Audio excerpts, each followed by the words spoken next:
to Happy Earth Market Podcast Generation. I'm Sam. I'm Nathan.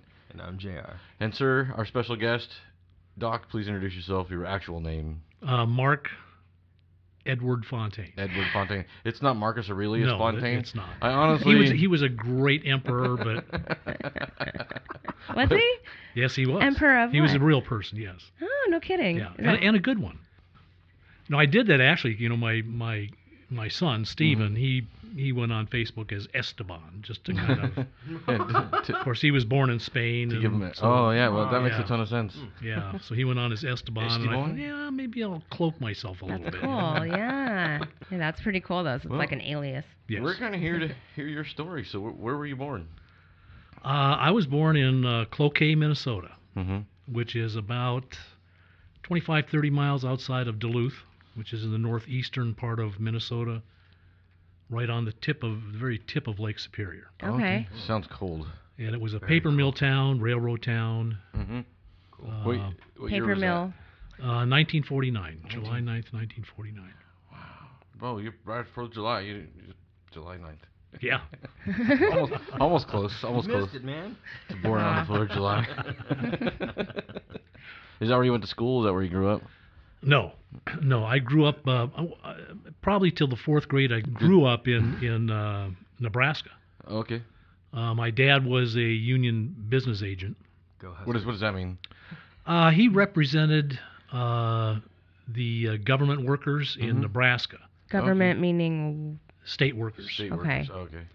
So the state, county, and municipal workers formed a union back in the day, and he was their business agent. So he would go around not only just kind of organizing union members, but also going to bat for them in front of Right. the Nebraska legislature and Okay. for wage increases, less hours to work, and So he was the spokesman of them. He was their He was their voice. he was their voice and he was their negotiating agent. Okay. Okay. That's Cool. really cool. So you guys you didn't move around or did move around a lot for that? He was on the road quite a bit, but we stayed in Lincoln, Nebraska. That's where they ended up. So he worked out of Lincoln, but traveled the entire state of Nebraska. Cool. So he was gone on the road a lot. A lot. Okay. So is your mom and you, obviously. Do you have siblings? Yeah, I've got 3 sisters and a brother. Okay. Yeah, one older sister, and I'm the second. Okay. So everybody else, of course, is younger. Let me do the math. Yep, that's right. And that's how it Everybody's works. younger. How much younger? Like how much? Like how close? are your My sister and siblings? I are a year apart. Okay, so you guys did everything together. Oh yeah, Yep. yeah, pretty much. Yep. Yeah, yeah. Our family reunions are just a memory blast. Reminiscing of the times. Oh my God. And then your other siblings are how much younger than you guys? The youngest, gosh, I'm trying to think. I'm terrible with birthdays and It's okay, ages. it's okay. My youngest sister is she's probably got to be 50, 55, something. Years younger than you? Jesus Christ, your parents. No.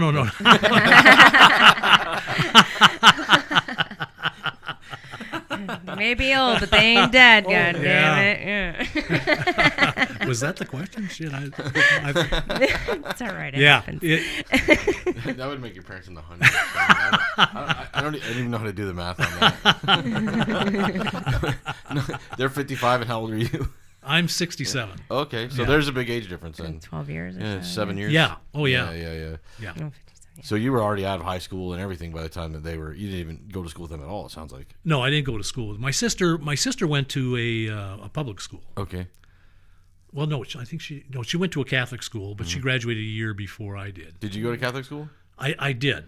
The 4th grade through like the 8th grade, I went to a Catholic school, Okay. and then transferred to they had a new high school there in Minnesota, And you went there. and I went there. They added a new they had high school in Minnesota. They The had whole state got a new They high had a school. parade. They didn't have a whole lot of Catholic high schools there, but Right? yeah. So I went to a Catholic high school until I was a sophomore, and then I had to make a decision on whether to stay there or go to another public school, which I did, and then I went back to the Catholic high school to graduate. But it's So wait, you went to Was it a stereotypical Catholic school, like Oh boy, nuns with swords Baseball and bats. it was. It was. It was, and I can give you a couple examples, and one of them was why I left in my sophomore year to go to a public school. I mean, we had to have uniforms at that time, and we were in sharp uniforms. Yeah, they're nice. Of course, the nice Catholic school go to uniforms, which maybe that's why I had the thing today. I don't know. Maybe. what thing is that? I guess maybe we'll get back to that. Okay. He's We had the blue shirt, black tie, gray Okay. pants. I had this habit, during the lunch hour, I had these cheater things, the clip-on ties, and I would put it through my buttonhole, and that was a no-no. Oh, you're supposed to tie your tie. Oh, every yeah. day. I mean, Yeah. at least have the damn thing on. Did they Sure, check sure. to see if you had a fake one on? No. Oh. But you can't have it hanging off to the side. If Sure. you have a fake one, it's got to be on there correctly. It's got to be on there, right? Yeah. Oh, yeah. You can't just have it sitting on the side of your lapel. Right. Or thrown over your shoulder. And if you're you gonna know, fake it, you in better your- fake it right. In your pocket. Just saying. Yeah. Yeah, at least I tried to make it close, But I've been warned a couple times, and we had the Monsignor, which higher up in the hierarchy of the Catholic Church, at least locally, and he had warned me a couple times about wearing my tie, and I didn't do that. So I was just a totally rebel. unaware I this know, guy was right? this guy was behind me, and I didn't have it clipped. And he must have known somehow, or just Uh-oh. took it for advantage. And he literally kicked me in the ass. Whoa. He kicked me like he was punting a goddamn football. Like hard. He was sincere. Oh, yeah. Not just Oh, like my a. gosh. No. He kicked me in the ass. He must have lifted me 2 feet off Oh the my top. gosh. Did you know he was like it just No. out of nowhere? You're just. No, You're just, this was a total surprise Oh, to wow. me. Yeah. So that's example one. What's example two? Well, example 2, and there's probably more, but this is the one that was probably critical. We, friends and I, they had a dance up at the high school, and so I went to it. But before I went to it, we went into the liquor cabinet of one of my friends. So we were, Planning on going to have fun. yeah, Sounds like, yeah. when you're 16 years old, 15, 16, and you go in there inebriated, and we, We're fine. yeah. We're fine. We I was an angel. But my friends were Yes. a bad influence. You know what though? I mean, even now, you hang out with It's all. coming of, from the guy that would fake his tie. Yeah, that's right. Okay, I'm even buying now, it. I hang out with Doc a lot, and we hang out with a bunch of people who like to cause mischief. I would say. I don't know. It's Yeah. yeah. And Doc's always the most innocent looking one, but he's always not so innocent. No. You're the man behind the curtains. Yeah, that's right. Yeah. Puppet master. That's right. Hey, go do this, man. So what? Sorry, where were we? So we went to the dance, and we ended up in the men's restroom, and we started. I don't know what happened. We were ripping things off the wall, toilet paper holders, playing Duncan. Oh, let's see if we can hit the basket. And you guys were with just the- really drunk. We were drunk and extremely disorderly. And extremely bent up. It sounds like. Yeah. Like there was a lot of I'm a Catholic, bent up rage right there. Yeah. And you guys let it all out by destroying the bathroom. I just Absolutely. gotta ask though, not one of you guys questioned God's watching. No. We shouldn't be doing this. What? I mean, you're taught this in school. You're going to a school that Right. teaches that. You didn't think him? Nah. Nah. Nah, because you go to confession, it's shit. I mean, it was like the movie The Usual Suspects. Oh, So they called everybody in one at a time. Oh, your little group of cronies were known for doing Yes. things. This Yeah. was not outside of the realm of no, what you would have done. this was It was pretty typical, and so they knew who to start questioning. okay. No, I know how you feel. I was a troublemaker in high school too, but there was one line of questioning that really hurt my feelings. The Officer Tate, he was our security guard for the school, and he comes up to me and goes, "Hey, such and such's car got stolen. Do you know anything about it?" Crap. I was like, "How? Look, dude, I write graffiti. Like, what?" That's where it always starts. Yeah. Graffiti and Yeah, you're you stealing guys- cars. Yep. And I ride a skateboard. Like I felt really sad. But anyways, here nor there. Here nor there. It's a gateway thing, skateboarding, You know what? I don't think that's not that true. Because if it wasn't for skateboarding, I wouldn't hung out with the thugs that I hung out with. Yeah. So there's definitely skateboarding leads you to dealing with punks. The old saying, and my mother used to tell me this all the friggin' time. Birds of a feather flock together. You know? Oh, there's that too. Yeah. You know? Yeah. But I grew up with a bunch of wasted youth. Like, we had no direction. Yeah. It was great. It was great. We all are just a product of our environment, though. Yeah. You know, so. Sure.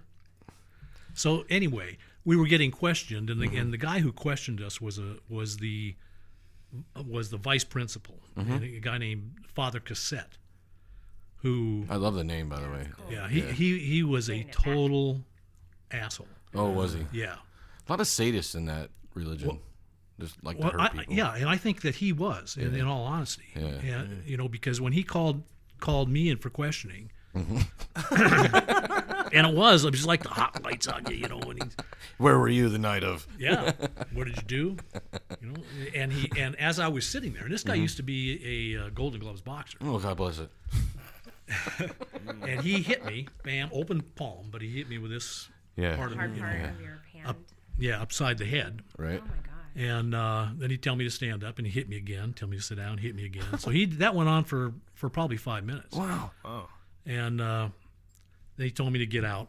Get it. And of course, I didn't This sounds like say anything. like that's you. Oh, you held it. You Oh didn't- yeah, you- I didn't you- say shit. Yeah, you didn't rat on the homies. I didn't That's admit awesome. to anything.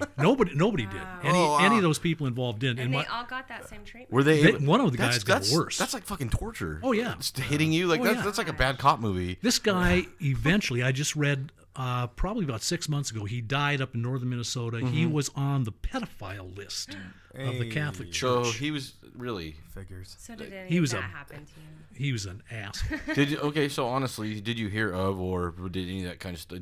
Was that something that was in the background and never talked about? Oh or no, I was totally shocked when When it happened? when I heard Really? that. Yeah, You had no I was totally idea. shocked. Yeah, that was. When do you remember like how old you were when you first heard about the priest like doing the sexual harassment? Oh and man, stuff? well Like, it was when it broke with everybody else. You know, Okay, on the so news you stuff, media. right? so Oh, your Catholic experience may be brutal but not sexual. No, Okay. no. You know, and I was an altar boy for many years. I mean, I was I went the whole bit, Sure. and I never had any type Of things like of that. unwanted Wow. That's sexual good. activity. Well, That's really the key good. word right there was unwanted. No, I'm playing. Well, I mean, he did say unwanted. The keywords. Well, And it was a you already said it was a co-ed school. You had Yes. females and males and wow. Yeah. but totally separate classes. Oh, you guys did not have Oh, no, classes together. we didn't have classes together. Oh wow. Did you have dances together? Yeah. Okay. Yeah, they'd have dances together, and this was back in the day when I mean they talk about wearing the hijab or whatever the hell it is that Muslims wear, Yeah, yeah. and but you look at some of the nuns back then. I mean, they had the big habits, and they right. they It's the had same attire. Oh yeah, Just a different absolutely. religion.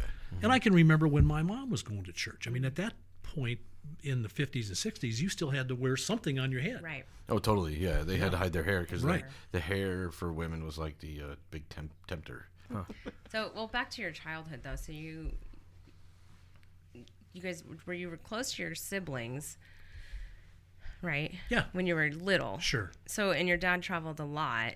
So Yep. it was just your mom basically. Do you feel like she was kind of like single parenty? Was he gone that much? Or Well, in a sense, I can remember a couple of times when she was more or less the disciplinarian. I mean, she had to be because Sure. she was around all the time. most, Was she physically disciplinary? Not until I don't remember anything until later in life. When I got to be 13, 14, 15, you started feeling Yeah. and this is one of the Mama things wrath. we kid about all the time when we get together because she had a barber strap, Oh wow. and it had little hearts Oh, how sweet. and crosses carved in it. Oh. It was almost hilarious because she'd be trying to run around the house, trying to slap us on the ass, and we're just, scooting around. She can't hit us, Aw. Dodging back and forth on Yeah. I mean, what did it take to make her mad? I mean, you said not till you were a teenager, obviously. So Yeah, it was her just plain getting tired of telling me to clean your room, mow the lawn. Enough's enough. Yeah. Did you live in the suburb or the city? More or less in the suburbs. Yeah, we lived Right. in a local neighborhood. Was it like white picket fence, like classic 50s suburbs, or? Yeah, pretty much. Yeah. I lived when we first got to back to Minnesota. Mm-hmm. We lived in in the West End of Duluth, and that was more the working class, blue collar type Right. neighborhoods. And then after my dad passed, then we moved, to another part of town. Did your parents host a lot of get-togethers? Did they have parties at all? They used to have bridge parties. They used to play bridge No kidding. all the time. As a card game, right? Yeah. Okay. And this was down in Nebraska. Mm-hmm. And I remember them playing bridge all the time, every weekend. Do people still play bridge? I don't know. I don't. There used to be a thing. Like, I've people never always played it. played cards. Like, they would go to their neighbor's house and play Yes. cards. Didn't and you played bridge? My or- family, yeah. They Yeah. didn't. They played pinochle. Yeah. Yeah, and same thing, though. I don't know why we don't do that anymore. Cards used to be a big part of... Oh yeah, I mean, Everybody did, When yeah. I was deployed, I mean, Yeah. we used to play cards all the time. Yeah. That was Yeah. the- Oh, so did we. Yeah, we played spades till we couldn't play spades yeah, anymore. Yeah, spades or hearts or Hearts. pinochle, That was our game. We played easy hearts. doozy. Seems like technology's kind of replaced, I guess, all Yeah, that. and you know what? There's no Cards are need be- for cards. Cards are better. You're sitting there face to face with somebody, give them a little bit of shit, Joking. talk Yeah. shit, Yeah. make fun of how they can't play. Like, Yeah, that's right. it's a lot of fun. I Try, miss- trying to give signs to your partner. yeah. Right. Like this, like this. So did you learn the game by watching them? Or did you No. ever watch them? You were always outside playing. What were you doing? Well, when- normally, it was time for us kids to go to bed. Oh, yeah, okay. yeah. So you'd sneak down the stairs and watch them playing bridge, and it was like, get back in bed. How fun. So what was your? Did you get a car in high school? Did you have? I bought my own car. I had a 56 Chevy. It was a Bel Air 4-door, 6-cylinder. Six-cylinder. You were in the conversation until you said 4-door. I know. It's like, I know. Whatever, dude. Yeah. That's a cool car, though. Go ahead. Yeah, I didn't have, I mean, I had it working for like one summer, and then the transmission went all to hell, and it sat in my backyard till it almost rusted out. My mom's backyard. So, yeah. I'm sure your mom appreciated that. So you were in high school in what years? Let's see, 67. When did you graduate? You graduated in Okay, '67. So I'm just trying to figure out what happened in those years. Like Super. Well, JFK. JFK was assassinated. Did you Right. watch that on television? I was in, I think I was a freshman at that time, and we heard about it over the television like anybody else. But I was in class, and we had a gym teacher, and he was teaching earth science or some crap. I don't know what Okay. it was. And he used to play for the Green Bay Packers. I can't remember the guy's name. Oh, wow. He's kidding. now a teacher. That's cool. Vince And- Lombardi. Fart star. He had heard, we had all heard about it, and there was somebody in the class that was screwing up, making noise, laughing or something. About that. I don't know if it was about that or not, but he came into the room. He heard that, and Oh, he wow. went absolutely ape shit. What do you? Oh, I can imagine. He went down the rows of kids sitting in class, and like he was going through the line of the Minnesota Vikings, just pushing kids aside. out of the You way." little sons of bitches, Wow. Don't you realize what's happening? And And had you guys, I mean, did you as freshmen in high school, did you really understand the impact of what that Oh, was? yeah. I mean, what was President Kennedy like to the youth? Well, Like I think- before his death, or was there any notion of him until after his death? I think it was more after. Yeah. You know, it was more after. But I can remember sitting on top of not the grassy knoll or anything, but coming into Duluth from the airport. You're coming down this big hill, and there was like a reservoir, and he came there to campaign, and so he did a campaign speech. So you saw President? Yeah, I saw him. You've seen Well, him. I saw him go by. Oh, that's neat. that's Yeah. amazing. That's Yeah. really cool. Yeah. Wow. So yeah, I mean it was a pretty impactful event, but I don't think we really realized what he meant, what he signified to youth To the until, country, yeah. until after he was assassinated. What were you? Is that who your parents voted for? Or do you know? I'm sure. Yeah. Yeah, my dad was dead Well, by that time. He didn't. He died When did you? Oh, young. Your dad died. But, we didn't get to that. So how young were you when your dad died? 9. Oh, wow. Oh wow. Yeah, How did he die? heart attack. Oh. That was the second one. Oh, Oh wow. That was his second Yeah. heart attack. How old was he? Jeez. Do you remember? He was 34. And did he? Oh my Was he a gosh. veteran? Was he? He was a veteran. Of, Yeah. of He was World War he was II? a hospital corpsman in World War II. Oh wow. Yeah. As a matter of fact, that's what this tattoo signifies right here. Okay, so it's a tattoo of his dad. Looks like he's fly fishing. The Fly fishing. The fly rod and got the string says dad. Dad up here. This is his death date down Oh, here. that's awesome. That's beautiful. Yeah. So we were out fishing. Yeah. Actually, I mean, that's one good thing I can say about my dad. I mean, even though I was young, even in Nebraska, he would take me out hunting, fishing. Oh, awesome. You know, even as just a little shaver, we'd be out in the cornfield. What did you guys hunt out there? Any cornfield we could find that the farmer let us go on, and we'd hunt pheasants and Okay. rabbits and stuff like that. Oh, cool. Did you guys eat those? Oh yeah, Oh, nice, nice. yeah. I remember, Cool. you know, cutting into a pheasant breast, you know, and there's there's buckshot, you know, buckshot. a little bird shot in there, you know, and oh damn, Yeah. hurt Chip my your tooth. tooth. Clink on the plate. How You funny. know? You said you had to get permission from the farmers. Would you share the killings too? No, No. no, they would just go ahead and let you. So go. you guys would More than happy. leave Duluth and drive out to some cornfield in Nebraska and just knock on the door? Well, this was when we were living in Lincoln. Okay, So, understood. Sorry about yeah. that. Mhm. So yeah, You would literally just drive and knock on a door, yep. and you guys had your hunting gear in your hand, or Yep. you would leave it in the car. I mean, this is just a we baffling would, thing we to would me. bring it up. Oh, to you just the- walk up? Oh, and yeah. It was so We're common. hunters. Oh yeah. I mean, they had their own. They were hunters. Did they farmers. charge? Did they No, charge? You no, just no. have a good time, Yeah, you guys. go ahead. Yeah. Yeah, Do you want some lemonade before you go? Like, that's the way it was. that's so great. Yeah. Neat. That's really Yeah. neat. I mean, but there was bad parts. I mean, Mm-hmm. I don't know if you remember Starkweather. If you've ever heard of Starkweather. No, what's that? Starkweather was a serial killer. Hmm. Started out in Lincoln, Nebraska, went all the way through Wyoming. Have you ever heard the song Nebraska with Bruce Springsteen? I believe so. Pull it up, Sam. Let me pull So it go up. on. That is kind of, that's based on the Starkweather event. So he killed 8 people along with his girlfriend, 14 years old. Oh, he killed his girlfriend too? No. His girlfriend was girlfriend right along with him. Sounds like natural born killers. Yeah. So That is that's what that was based on, was that event. Oh, really? oh, Yes. sounds like wow. for Natural Born reals. Killers was Yes. based on. It was loosely based on the Starkweather event. To start. That's right. Oh wow. So the guy was just driving around to farm towns, or was that in Lincoln? I don't. Where was It started in Lincoln. The girl's name, her last name was Fugate, and Okay. apparently they didn't approve of their relationship because he was an older guy, and not 20s or whatever, and so he killed both of them. Wow. That's, And it was so, there was so much hysteria at that time Over it, I'm when sh- this happened. Yeah, it's scary. were you scared? Like Yeah. How old Those were are- you?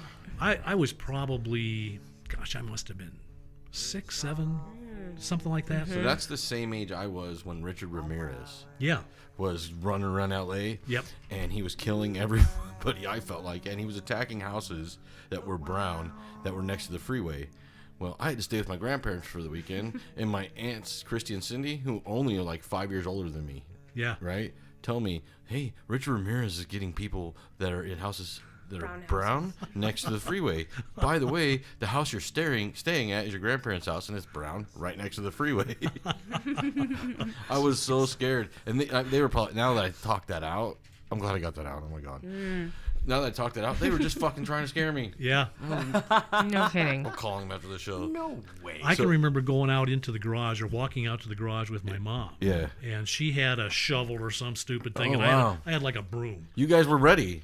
Yeah, we went out to check the garage to see if he was Starkweather was in our garage. Get the fuck out of here. You and your mom. Honest to God, yeah. Oh my god. Did you do this a lot, or just like the one time you only remember? No, one that time? was it. That was it? Why? Yeah. What was the reasoning? Was there like an alert?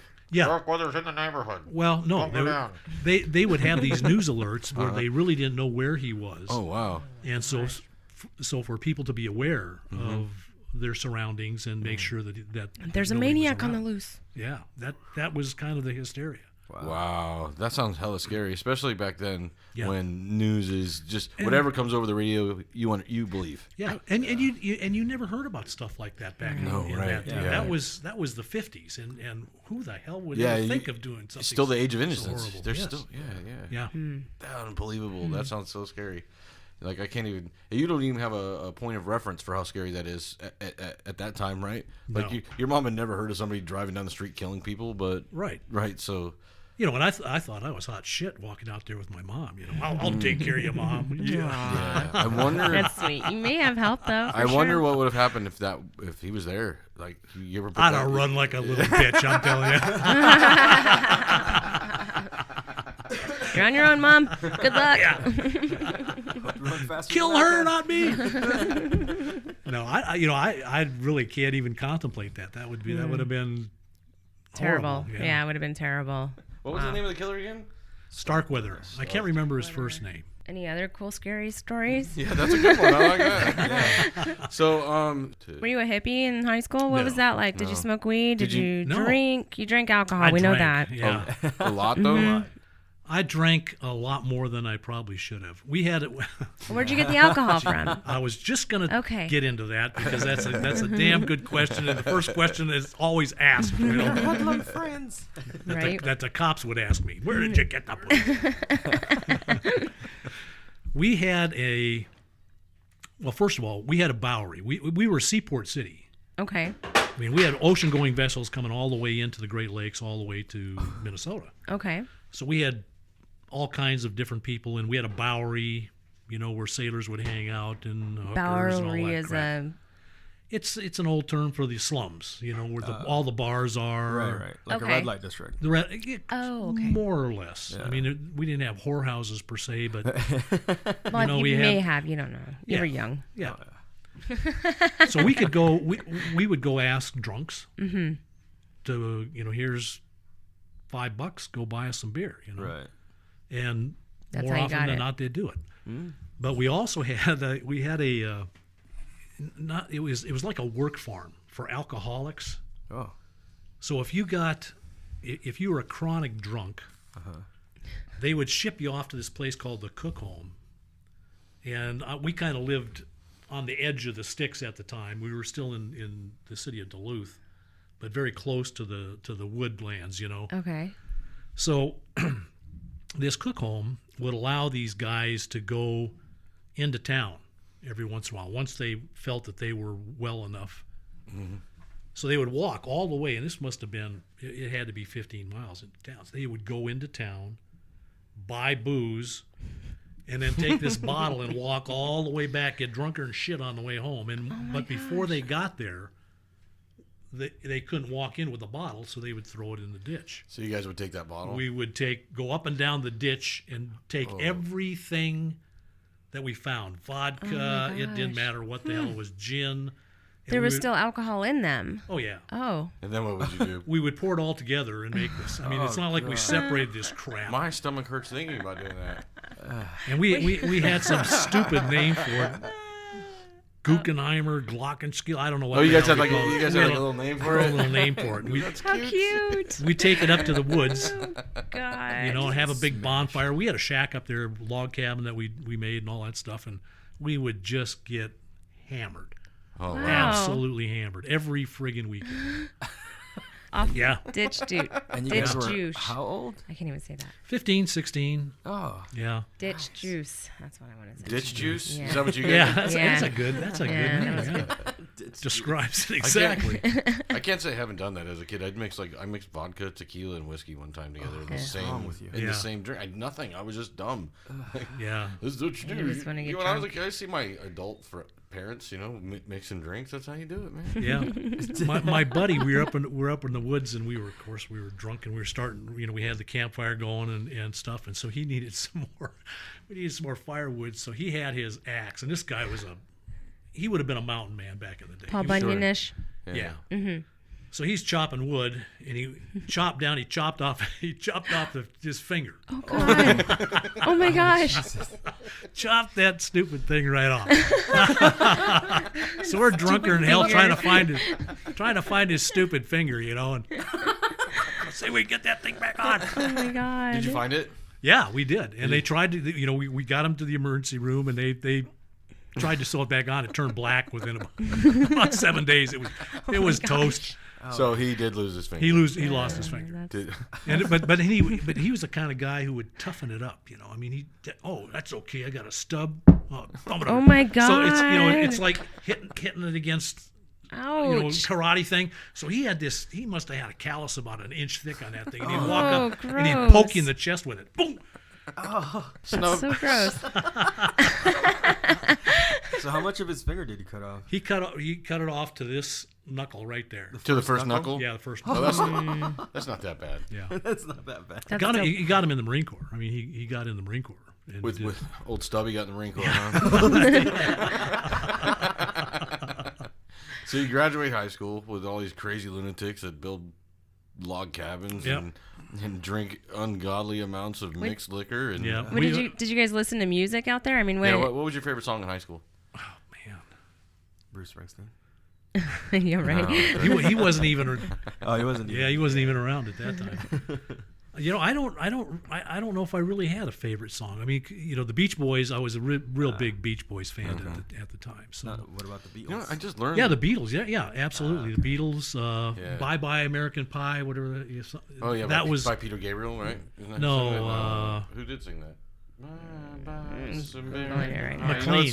Alcohol was not my friend in high school because No. it got me in a lot. I wouldn't. I mean, lot you're of such trouble. a calm drinker now. I wouldn't have expected that. Well, that's one of the reasons why is I mean Just drank it out. that's one of the life experiences. You talk about generations. yeah. You learn to when to When to say when? Like, yeah, because you never know. I mean, who's going to come out sometimes? It's, Which Well, person? it's alcohol. It's a poison. It's not yeah. meant to make the light of it. Although we did find out recently that it makes creativity. What did Poe say? Right, drunk, edit, sober, right? Yeah. Yeah, he did. Yeah. Yeah. I don't think he was talking about alcohol though, but whatever. No, I'm pretty sure he was talking about absinthe. I'm pretty sure. What do you think that Poe was on then? And he didn't say that. Somebody else did. It was the first writer I I could think think he was of. on opium or something. Was he? He was an opiate think guy? Whoa. Yeah, that is pretty dark. It's very Alice in Chainsy. Like I want to say opium. I don't know. I should know that. opium. Who? Edgar Allan Edgar Allan Poe. Poe. Oh, Sorry, we digressed. Yeah, we have a that's- tendency to do that. We yeah. That's no. I'm just trying to chime in because I think it was Edgar Allan Poe. He was, and that was pretty typical back in the day. yeah. Oh, yeah, totally. Of opium in that period of time. Who's this? What is this? Have you ever tried opium? No. No? I tried it at the Grateful Dead. It was good. Yeah, I can imagine it would be. Oh, I was gonna say, isn't that what hydrocodone is opium? Only in a pill It's form? very similar, It's yeah. a derivative of it. Yeah, Yeah. it's an opiate for sure. Yeah. Bye, bye, Miss American Pie. Turn it up, Put a July. Chevy to the levee, but the levee. Yeah. Yeah. Aren't you gonna sing it? I thought you liked the song. You said you liked it. I brought it up. Not really. See, it took me a minute to bring it up though, because apparently American Pie is a movie. So were That's you right. Sure is. So were you in high school when the social change started to happen? Yeah. In the United States, and Yeah. what did your and also another question? So your dad dies. Does your mom remarry? Do you get a stepdad? No. So it's just your mom dealing with you. Just my mom dealing with hooligans. 5 kids. Wow. Oh. Yeah, Oh, 5 wow. kids. Your mom's a saint. She was a registered nurse by Uh-huh. by occupation, and so she went back to school, got her nursing license, and Did she do that after your dad passed? yeah. Wow. She had to do So something, she right? went to school full time, raised the kids full time. Well, yeah, but I mean, she was already a registered nurse, but she had to get her license, so she had to Oh, I get see. additional classes. Oh, Right. okay. But she was working the night Still. shift, and stuff like that. So Any family support from or yeah, friends? my dad's sister came in for a while, and she was watching us for a while. She was a total bitch, but Oh yeah. I didn't. Strict or what? Yeah, she was strict and she was strict and lazy, So it was like you. Slave children. Yeah, slave Slave children. children. Exactly, Yeah. Yeah, yeah, So yeah. she's I the know type that's- to yell Yeah. at you from the couch. Yeah. Mom knows all about. Excuse me, Samantha knows all about being a slave child. Yeah, I Yeah. do. Oh, no, I don't. But yeah, it was that was kind of. I mean, that was really difficult, at that time. Once he passed, it was. I mean, that was really traumatic. Well, for and everybody. you were the oldest boy, so you kind of had to take on that dad role a little bit. I would Right. imagine in the household. Right. You're the And man of the house now. That boy, did I hear that all the bet, freaking time. Did you hear it Yeah. all the time? Oh, you, you you betcha. didn't Yeah. want to hear that shit. Like I don't even No. know what it means. No. Yeah, I didn't want to hear She that. just wanted to be a kid. I don't want to be. Yeah. Yeah. You know, what? You're putting a lot of pressure on me here. Your mom was She a gangster. ever consider, hey, Mom, like, let the older sister do that. Let her be the man of the house. Well, she really did. No. I mean, she stepped up. And, Big time, huh? And, oh, boy, does she get shit about it to this day. Oh, why? Because, she was the slave driver. She was rigid. You know, you kids, damn it, you better do this and that and everything. And, and I was... once my dad died, it was like, fuck everything. It made that kind of an impression on me that I just said, screw it. Right. So you ain't telling me what to do. Right. So I just gaffed everything off and did what the hell And so that was at the age of 9, so you were super, like, rebellious at that young of an age. Yeah, I think that's when it started. Yeah. Yeah. That's cool. And then I mean, it's not cool, but I mean, that's interesting because that's what Yeah. builds you who you are. Yeah. Getting forced into that situation at such a young age. Yeah. And it taught me a lot about loyalty because my mother stuck with me through thick and thin. Oh, she didn't wow. have to. Yeah. And I've still got bail stubs Oh, wow. where she bailed me out of jail. That's fun. She kept them. She kept all that Don't stuff. you forget. You remember this? Remember this time? What about this one? And that was, $100 to get you out of jail for breaking and entering at that time, at least for me. Oh dear God! Yeah, what did you break and enter let's get into? that. Yeah, what did you B&E? It was a cabin, hunting cabin. Not yours. Did you guys Not broke in there? mine. You guys broke in there to steal or to party? Just a party, Yeah. and to kind of see what was in there, Yeah. Really, to snoop. we weren't malicious. Yeah. We didn't steal. We didn't burn. For the most part, we didn't burn Burn what? houses or we started grass fires and shit like Oh, that. wow. How old are you doing this? We're probably 15, 16. I mean, it was 15, all 16. 17. So 'cause- you're getting bailed out of jail at 15, 16 years old? Yeah. Going to a Catholic school? Your Just poor mom. raising hell. Oh. You're a poor single mom. Oh, yeah. Have you apologized? Oh yeah. Is your mom still around? No, she died 2 years ago. Oh, Russell. Yeah, but you're right. She was a saint. I mean, at least in my eyes. Yeah. And my brother was no better. Oh dear. How about your sisters though? Were they good? They were pretty good. My Okay. my youngest sister, Lori, she was a terror. She's the spoiled brat of the family, but the whole family's turned out good. That's awesome. Surprisingly. So Yeah, but Well, it the sounds youngest- like you had a good mom. yeah. The youngest one usually are the spoiled ones. Yeah. Yeah. They're like, oh, well, this is it. So here's everything. Yeah, that's right. We don't care what you do. We've already done it and cared about the other ones. And by that time I was gone. I was long Sure. gone by the time Yeah, by the time they were doing they it. were Yeah. doing anything. But my brother still, he to this day, he never forgives me. He talks about the times I would actually terrorize him. Just being mean. And of course he did that to my younger sister, and it was. What group of kids were you with in high school? Were you a jock? Were you a burnout? Or was it was Catholic school, so I don't even know how that works. They had those same cliques. Yeah, yeah.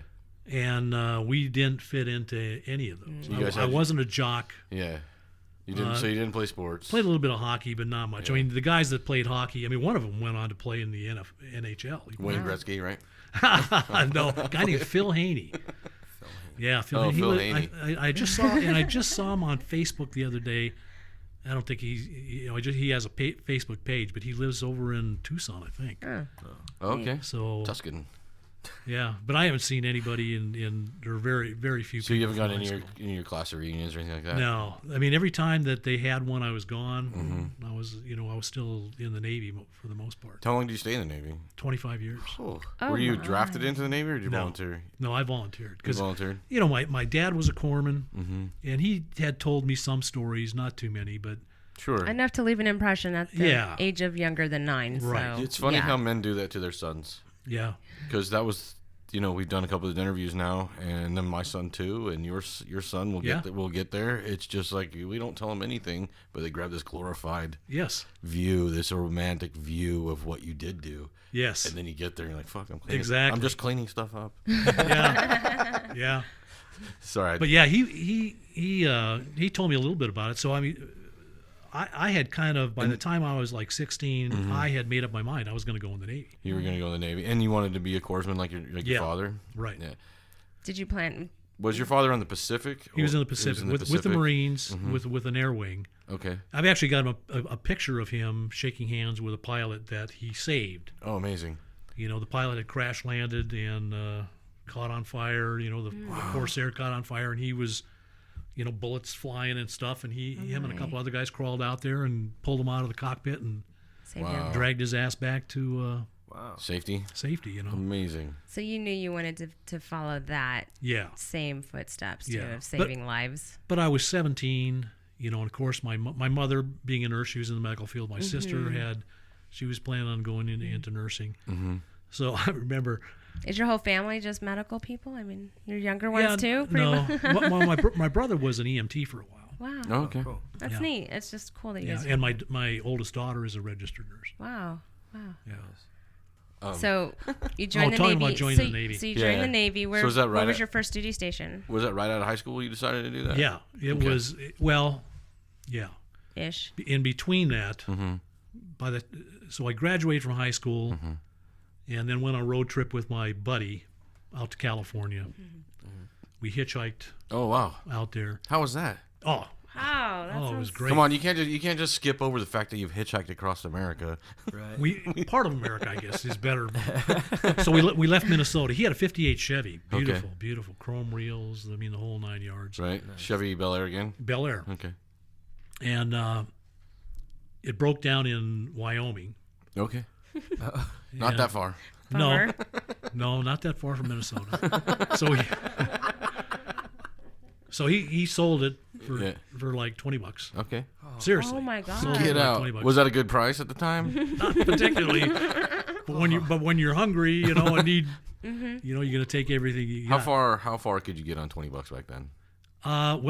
We got all the way to Las Vegas. Nice. Wow. From Wyoming. On a Greyhound or something? No, Or just hitchhiking and that was the money you had for food? That's right. Oh, wow. So I had a toolbox that my mother got me for my 16th birthday. Okay. So I'm carrying this thing. What's in it? Tools. Craftsman. I mean, it was a great tool set. Right. Were you planning on being a craftsman? In California? I mean. But my mom gave it to me. I'm not dropping this damn thing off on the side of the road. You know? And it's heavy. Did it come in handy, though? Like across this trip? Were you able to use it, make some money? I did, as a matter of fact, because we made it all the way down to Las Vegas. We stopped in Jackson Hole and a couple other places. And Las Vegas is like a street at that time. Well, it was we as soon as we got into town, I swear to God, because I mean we'd been on the road for 10 days or whatever the hell it was. Took us partying in between. Sure. Because that was the hippie time, you know. And Right. So you're just running all kinds of. What's the craziest person you ran into that you're like, we got to get out of this car or whatever? when we were going through Yellowstone, Yeah. and I had a cowboy hat at the time. Oh, nice. Believe it or not. Yeah. No, I believe it. Cowboy hat. Well, you were from Nebraska. There's a lot of cowboys. Touche. there. So we're going through Yellowstone, and at that time, I mean, grizzly bears were coming up the cars, getting fed and stuff like that. And so I'm out there with my cowboy hat, you know, and I'm doing this kind of shit. Just waving it at him. And one of them went like that. The bear did. Took the hat, yes. You put it on. And I was like, jeez.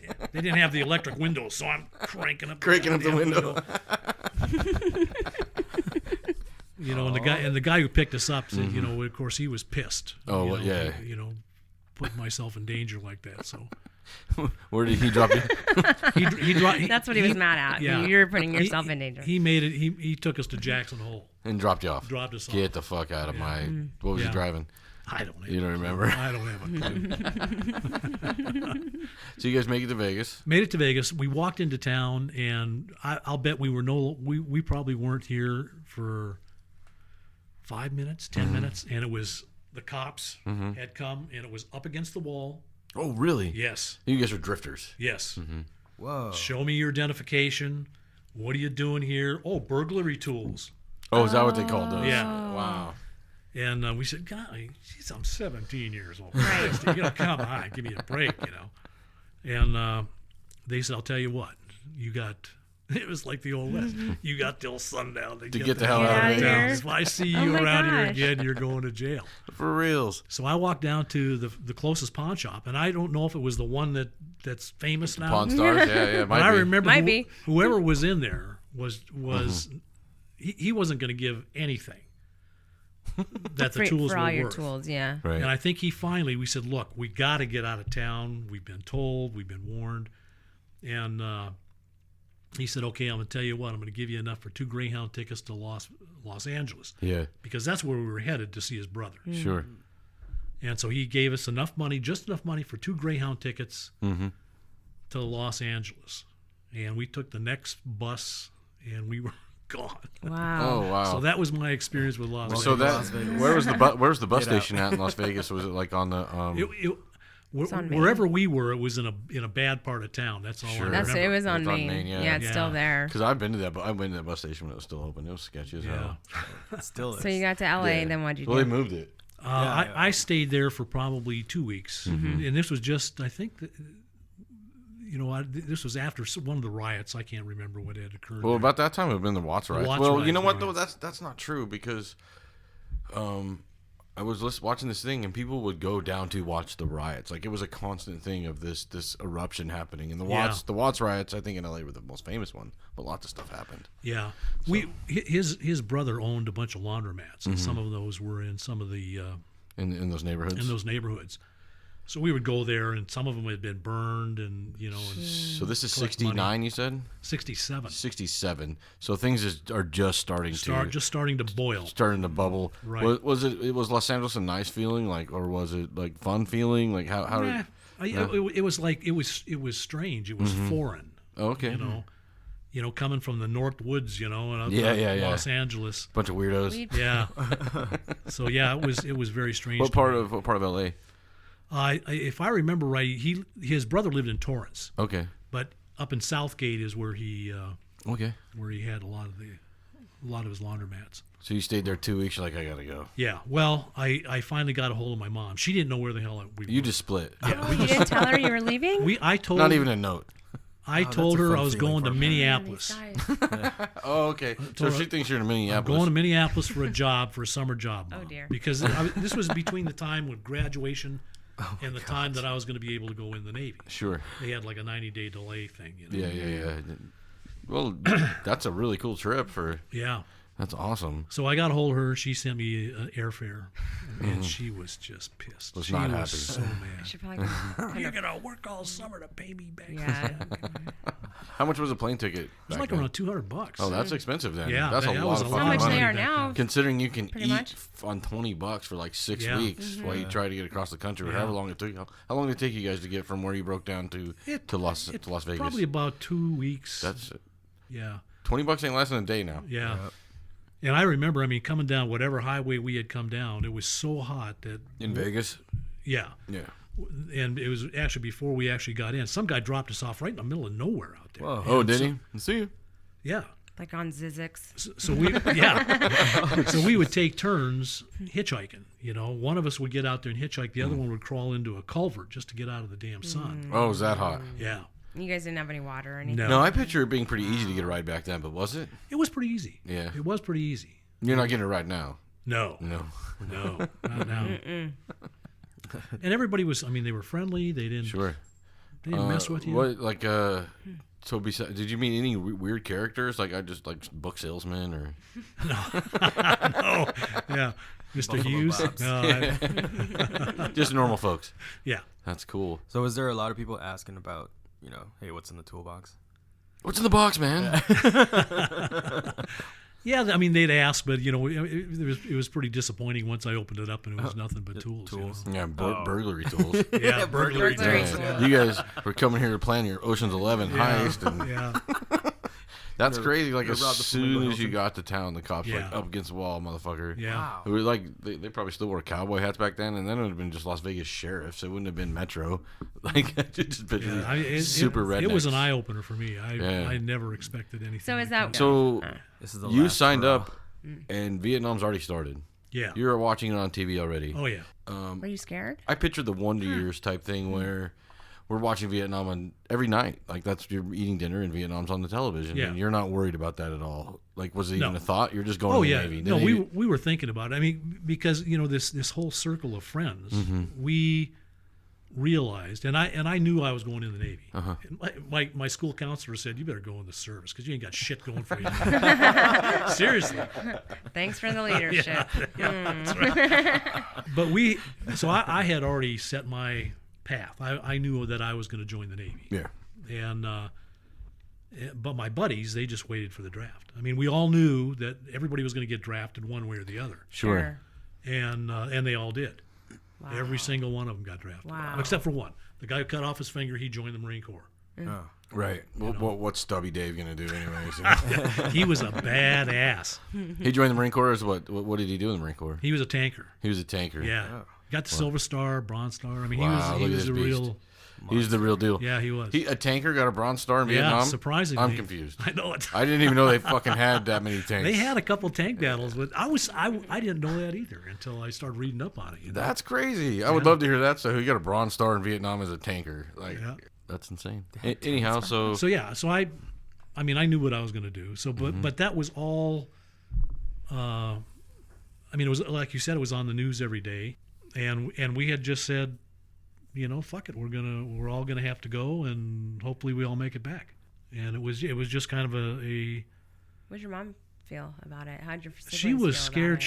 shitless. Yeah. And, Was she? Yeah, and she didn't want me to go in, so I had the recruiter come up, and we sat down at You the had to dinner pitch table, it to her and sell it to her. and he did. Yeah. And and honest to God, he used the line, "I'll take care of him, ma'am."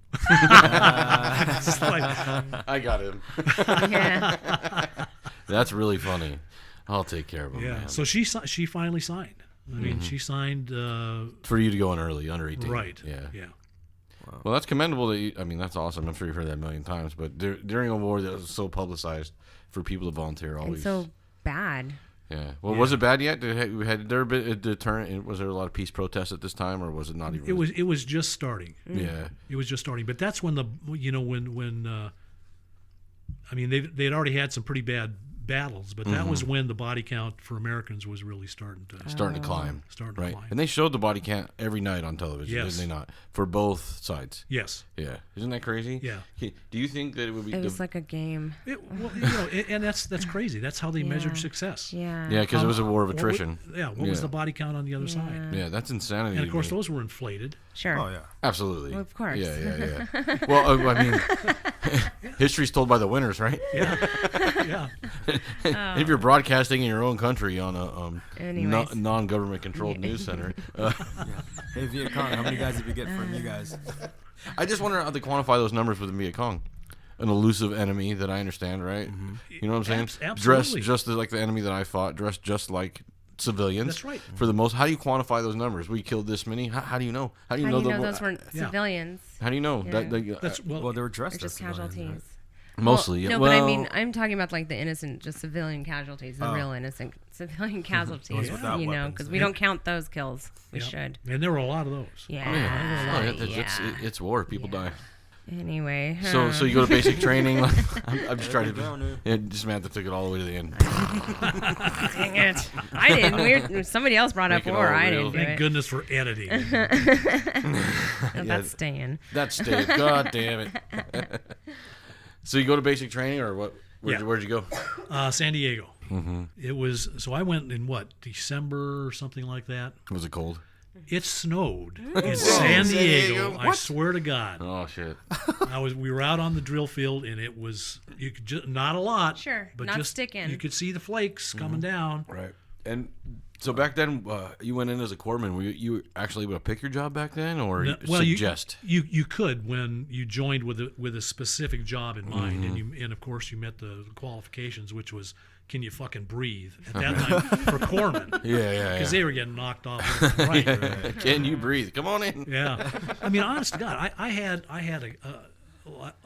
my medical record shows when my enlistment physical, I had Asthma. systolic murmurs in my Oh, heart. Jesus. I mean, all kinds of shit. What the hell? Waiver. Yeah, that's right. So they just say, yeah, go ahead. And I just want to explain something real quick for the listeners that don't know what a corpsman is for the Navy. That is a a medic that tags along with the Marine Corps. Right. Marine Corps, Seabees. Just tags along with the Marine Corps. Yeah. It's just like like the Army would have a medic that's with the infantry platoons. But you were in the Navy. I was in the Navy. Yeah, So they go on board ship. They're corpsmen on board ship. There's corpsmen at naval hospitals. There's corpsmen with the Marines, corpsmen with the Seabees. So that we're their medical arm. Okay. Of the green side. So when they get off the Navy ship, you're going with the Marine guys on the ground? Yeah. Okay. Because Sometimes. the only time that the Marine Corps gets on the ship, either they're those seagoing So bellhops, transporting. seagoing barrel hops with their, on the nuclear aircraft carriers, they're the ones who guard the nukes and shit. Yeah. So we call them seagoing bellhops. Okay. That's funny. I'd never heard that. Like I know he was waiting for a laugh. I saw I know, you had to the explain right. it, though. joke in his face several times. We don't get it. Now we get it. I still don't get it. That's all right. Well, because their dress blue uniforms are so sharp, they look like Like bellhops. bellhops. Oh, And they're guarding the door. Carry your bag, sir. And they're guarding the got you. door. Okay. Seagoing bellhops. Yeah. It is funny. But when you're with the ground pounders, I mean, with the infantry units, of course, they are transported on Navy ships. Sure. And the corpsmen go with them on board the ship. They sleep in the same berthing compartments. They do everything the Marines do. And then when they disembark, you go with your unit. You're assigned to a platoon, or you're assigned to the whole unit, and they just Usually you're assigned to like a headquarters and service company, and then they Right. farm you out from there. Yeah. But when I was my first tour in Vietnam, I was not with the Marines. I was with the Riverine Force. with the River Force. What's that? The Brownwater Navy in, I guess, the late 60s, 67, 68. The southern part, well, we didn't have a way to access the riverways In Vietnam, right? in Vietnam. Yeah. So they developed swift boats, PBRs, things like that. Smaller vehicles that can go on the... Small boats that could get That could in there maneuver with probably really low. low draft. Yeah. Quiet. Yeah. Well, not so quiet, but Oh. boy, they had some armament that, the swift boats were Sure. badass for their size. They were bad. Guns all the way What around. kind of them. guns do they carry? They carried twin 50s up on top. Nice. So it's a 51-foot craft. Well, that's a big boat. Yeah, it's That's big. 53 feet, the size of a truck, a semi truck. So Yeah. And crew of 5, or 7 rather, sure. usually had an officer in charge. And twin 50s up on top, a tub mounted twin 50s. You go full Twin 360. 50 caliber rifle. I want to fire that so loud. In the back, they had a 50 caliber with a naval mount, 81 millimeter mortar Nice. Wow. with a trigger An 81 millimeter mechanism. motor trigger. trigger mechanism on that, so you didn't have to Load. My dick's so hard elevate right it now. and Drop drop it. it Oh with the my powder gosh. bags and all that shit. You It's could already in You there. just shoot in it there at and bam, It was a direct Awesome. fire mortar. direct fire mortar. I meant, love it. What was that meant to like hit other boats? I think it sounds like it was meant to shoot into the jungle and It was. destroy part of it. Right. Wow. And they had H&E rounds, of course, high explosive, and they had what they called the flechette rounds. They're like Blades. nails with little arrows on them, or Oh, okay, so feathers. darts. like The airburst darts. They weren't rounds. feathers, Yeah, but yeah, they yeah. were Understood. metal feathers. Yeah. And there are 1,200 of those in one Shell. shell. Oh, that sounds shitty. Crap. And so you're on the receiving end of that. That's pretty That's big. gonna Yeah, you're hurt. having a bad day. Did you ever see that shot into? Yeah. Yeah, wow. Did it just It'll, wait? it'll take a lot of leaves off the trees. That's what I'm asking. Yeah. You're just trying to clear a path for the boys. Yeah. I just want to do a little history lesson on the Brownwater Sure. Navy. I thought that Brownwater Navy was Vietnam. That's because I've always heard it described there. But Brownwater Navy is as old as the U.S. Navy because they had boats that went up the Mississippi River and stuff like Yep. that during the Revolutionary War or during the Civil Civil War. War. Hence the nickname Brownwater Navy. Yeah. Wow. Yep. Yep. Oh, I was like Brownwater Navy because I knew we've talked a lot, and I've Interesting. always my You're whole like, life oh. I've Yeah. heard people called that, and everyone always holds the Brownwater Navy in higher regard because they're getting shot at directly in the face. But I had to. They're definitely more hardcore than the regular Navy. Well, it's just a different job, You're in the Yeah. ocean. Yeah, there's yeah, not yeah. too much around you in the especially ocean. now. But Yeah. yeah. They first they introduced. They couldn't get into the inland waterways, and that's where all the supplies were coming in at the time, For the particularly Viet down Cong. in the far south. That's where I was. So they were coming in there. It was so bad that in 1968, the place called Namcan, it was one of the hot beds of VC activity. They just tried to clear out all the civilians. And they bombed the shit out of it. Okay. I mean, they just leveled it with B-52s. So around the river they did that. Yes. So when you're rolling through there, it's just leveled jungle until a certain point, and then the jungle starts again. Like, I'm just trying to get a mental picture. Yeah. Once they did that, of course, the jungle grows back. Sure. But in late 68, 69, they started getting these boats back in there to patrol the waterways and do interdiction. Yeah. Stop the sampans and check them and all. I mean, that's what we were doing. It's just So you guys would pull boats over, board them. yes. Yeah. And I wasn't involved in that a whole lot. I Right. mean, usually when I was called on to go out on a patrol with them, they were expecting something. So they needed a wanted corpsman. That's a trippy job to know that the only time you're being called on is when It's when you're gonna they be exposed to expect danger. things to be shitty. Yeah. Like that's a scary. different deal. Yeah. Were you ever scared? Oh, hell yes. Yeah. Oh, Lots and lots of times. oh my God. We talk about it so nonchalantly. It's been Well, enough time. You but- know, and I mean, and anybody who's been in combat, you experiences the same thing. You're scared, but you don't really think about it. And I had made up my mind, and I think everybody that that I was associated with at the time, my shipmates and they all felt, if your number's up, your number's up. I mean, you just have this feeling of resignation. That it's a crapshoot, and it got to the point after a while, and I'm almost embarrassed to say this, where you say, kind of glad that was Joe Schmuckatelli over there dead on his face, and it's not Instead me. of me. No. Right. But it could be next time. Sure. You get very desensitized after a little while. Yeah, you do. You get very cynical. You grab that Absolutely. dark sense of humor. Yes. I remember the first time I crossed the border from Kuwait to Iraq. I thought I'd be scared. The word wasn't fear. Like I knew that I'm probably gonna die today. So what do I care? Right. Yep. Yeah. So you're going to do the best you can for the time for the rest of the time you're alive, and Might as well. take care of your buddies. Yeah. I remember thinking, so what do I care? I'm going to die this afternoon. So what do I care? It's no big deal.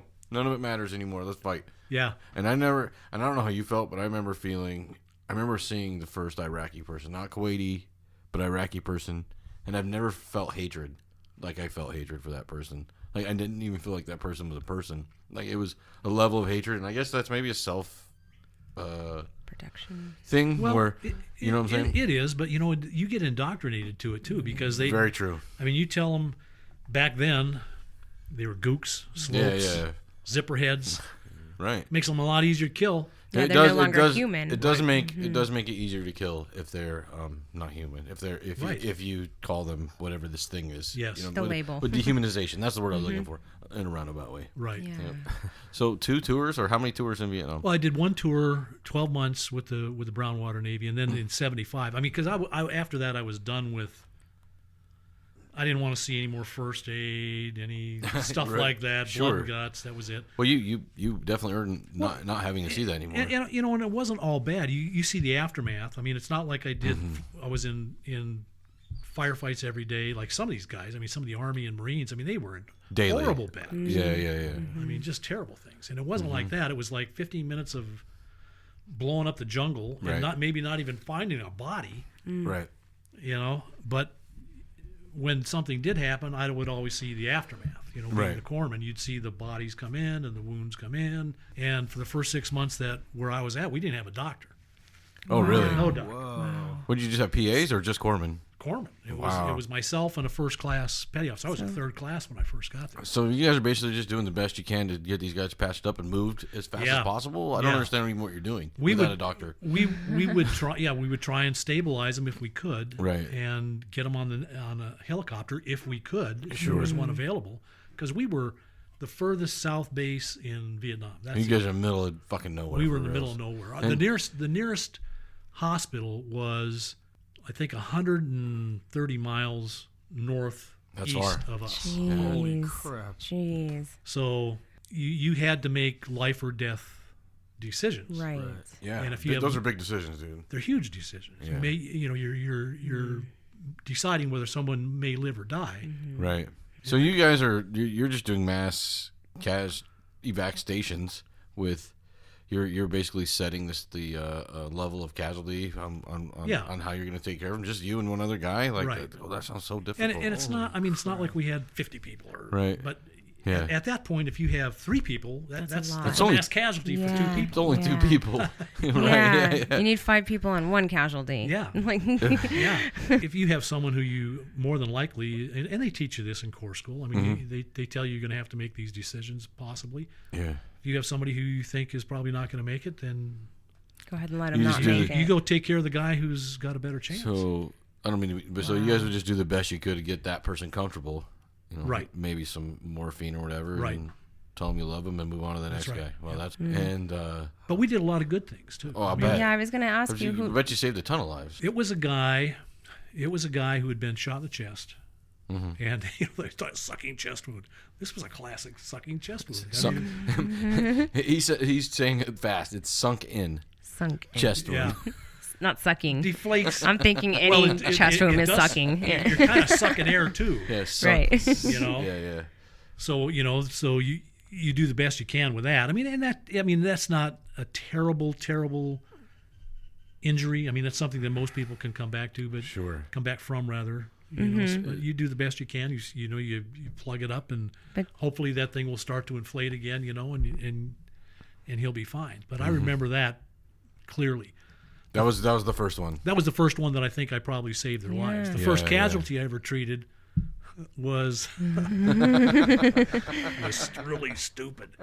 I'm glad. We had we had heard that, and this was back on a place. It was called Sea Float, and we had heard that there was an injury on one of the swift boats. They had taken some B-40 rocket fire or something. So got on another swift boat. It wasn't that far. And what they do occasionally, I mean, when they're up on the river, or they'll point their bows toward the shore, less of a target. They can still fire their guns and stuff. So we pulled up alongside this, and they've got these cargo nets that are over the top of them, over the bow. And they said, okay, Doc, get your ass over here, to the other boat. So I jump off one swift boat, and we're kind of on the shore, the bow, jump in the mud, and I sink over my ankles in this goddamn mud. And they're still taking taking sniper fire and shit, and it's like, How are scary. you kidding me? I gotta move. How scary. I actually sucked my boots. I mean, I left my boots right there. Inside the mud. Oh, you just unlaced and Yeah, jumped out. I just got, How funny. and they were laughing at me, of course. They thought that was funny. I'd be or laughing shit. too. Yeah. What took you so Rookie. long, Doc? Thanks, assholes. And the guy wasn't really seriously wounded anyway. What was his one? He had a head wound. Oh. He had a head wound. Bullet scratched him. Yeah. Yeah, the shrapnel. Oh. I love how people say And that. bleeds. Yeah. Bullet scratch. Like, Yeah. fucking hell I scary. mean, he had Yeah. a hell of a headache, but Yeah, yeah, and of yeah. course, head wounds. There's a lot of blood. Oh, Right. totally. It's so close to the surface of the bone. Right. Like, it just keeps going. Yeah. Like, So it man. looked a lot worse than it actually was. You thought you were walking up on this event. Yeah, Oh, my God. Were you as calm as you had trained to be? pretty much. I think I maintained it pretty well. Yeah. Yeah, Right. and we used to do med caps, so we helped the civilian population tremendously. We go out and do that. I delivered 6 babies while I was there. Did you really? That's Yeah. awesome. Neat. Yeah. That's Look at really you. cool. What was it like Yeah. delivering the first one? It was incredible. I'll Oh, bet. cool. It was Oh, absolutely. you guys should incredible. see his face. He's just like brightly lit up. That was the highlight of Highlight of the trip. I've got a picture highlight of of that the somewhere. trip. Yeah, I've got an old Polaroid picture of me. Do you really? holding the baby? In I would love to see that picture, Oh, Doc. that's so I've got nice. it on my phone. Let I'll me see show it. to Oh, you. yeah. Well, show, not right now, but later. That's so nice. Yeah. So I mean, there's a lot of good memories too. Wow. Yeah. So that was my first tour. Well, you know what? People don't ever talk about that. Yeah. They don't. They don't. Because you know what? 'Cause there is good I had a ones. fucking blast over there. Yeah. I had a great time most of the time. Right. It was a great time surrounded by moments of sheer terror. Yes. Absolutely. That's right. Which tend to overshadow everything. Yeah. No, it Like- tend to make the greater moments greater. Yeah. Like the 10 minutes after a firefight are the greatest time of your entire Oh life. yeah. Oh, fuck. Can't believe it's Give a me a firefight. cigarette.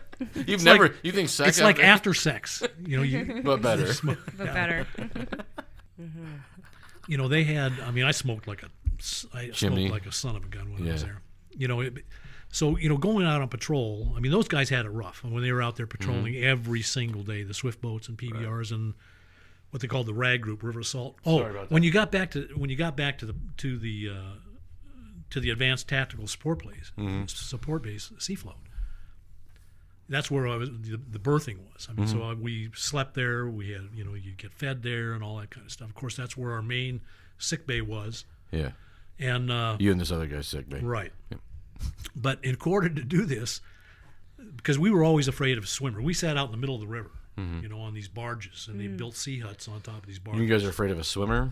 That's exactly what, and it was a constant threat. So what's a swimmer? Like somebody literally swims up with a bomb strapped to their swim chest? up with sapper charges, with explosives, Yeah. and either set it on there or blow themselves up. Holy fuck. Yeah.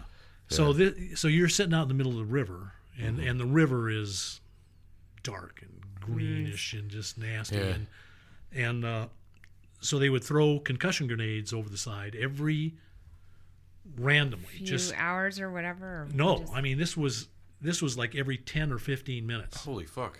They would throw these over the sides because I mean, What else can you do? yeah, and they would find swimmers. I mean, some would pop to the surface. Well, others would try swimming away. I and was it just about like, to say "You that. ain't gonna get away." Oh my god. If you throw a concussion grenade in the water, it's going to kill whatever around Yes. it. Yeah, because Exactly. sound travels harder and faster. I don't even know how to explain it scientifically, water, yeah. but when it comes through the water, Yes. It that hurts more. shock wave is going to fucking kill you. Yes. It's not So dark. if you guys caught some, you said. Oh yeah. That's crazy. Oh yeah.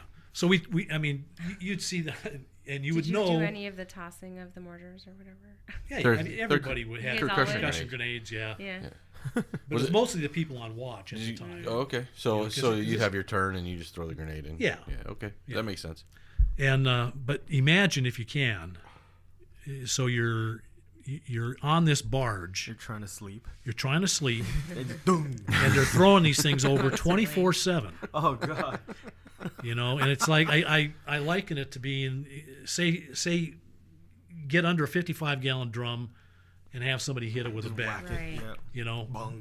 Every 15, Yeah. 20 minutes, bam. Would you feel it Yeah, on the boat but too, I'll a little bet- bit, like a little vibration? You'd feel the vibration, Yeah. but it was mostly just the Concussion. sound, and Yeah. Well, I'll bet by the end of the tour you could sleep though. I could. I could sleep like a rock. baby. Right through it. Yeah. Wow. We slept on. I mean, we didn't have regular beds. You slept on Yeah. a rubber bitch, is what you slept What on. a rubber It's an inflatable air mattress. Okay. Lucky ass Navy. Yeah, that's right. Yeah, we had mosquito netting too, which was nice. Ooh. Oh yeah. How were the mosquitoes out there? Oh, Brutal, huh? bad. Was Vietnam a pretty place, or did you not think about that? I didn't think about that a bit. And the part that I saw Yeah. was not pretty at all. I mean, it was jungle, rice paddies, Mm. mangrove swamps primarily, where we were at. I mean, we were on the very edge of the Yumian Forest, which is kind of in the, if you can picture, I think Duke Okay. talked about going into Parrot's Beak. Yeah. Well, just below the Parrot's Beak, where that part of Cambodia protrudes into Vietnam, if you go south a little bit, there's a place called the U-Min Forest, and it's Yeah. nothing but jungle, mango swamps, and very, very difficult. And that was a NVA VC stronghold, and that's where all the supplies at that time would come through. Mm-hmm. So they would move it down through that area and then up through Saigon. Was that just the only route? That was one of the main ones at the time until these operations, Market Time, Sea Lords, they came in and pretty well pacified the area. Develop, yeah. And of course, they kept moving it down the Ho Chi Minh Trail and stuff like that. So, Oh, that's crazy. yeah. But we did good things, too, is my point. Yeah. No, you did what you were asked, and you did some awesome things. You delivered babies. Good medicine. Yep. A lot of good And medicine. you guys helped. Yeah, some good medicine. Was there a lot of that there? Not so much at Seafloat, but in the country, yeah. Yeah. I mean, I suspect we had two Navy snipers who used to. Jesus, these fucking guys. Well, you Two gotta- Navies. One was from Bronx, one was from Brooklyn. And they got trained by the Army in Coochie or someplace up north. And of course, at that time, we could have beards, shorts, Anything you want. There was earrings. They didn't give a rat's ass. Really? Right. We were like pirates. You're like pirates. So these guys they sat on the aft end of this this conglomeration of barges. Yeah. Up high, they had what they called a starlight scope at that time. So it was a And nighttime scope? Nighttime scope, and this Yeah. was super secret Yeah. High at tech that shit. time. Yeah. High tech Yeah. shit, and plus their sniper scopes were starlight. And it was like a free fire zone. Anything within a certain radius of us was free fire. Anything came in that area, bang, You could just shoot. Yeah, No matter what. No matter what. Wow. Didn't care if it was a chicken or a water buffalo or a human being. We they'd shoot it. never had that lenient of a rules of engagement while I was over there. Yeah. These guys, I suspected that they would smoke dope occasionally. Why? Well, just because of the way they acted, and they were, being from the Bronx and Brooklyn. They're and just they- some goofy bastards. Yeah, just some goofy bastards. Easy assumption. Honest to God, it was like Cheech and Chong Yeah. with sniper rifles. Awesome. Cheech and Chong with sniper Holy rifles. shit.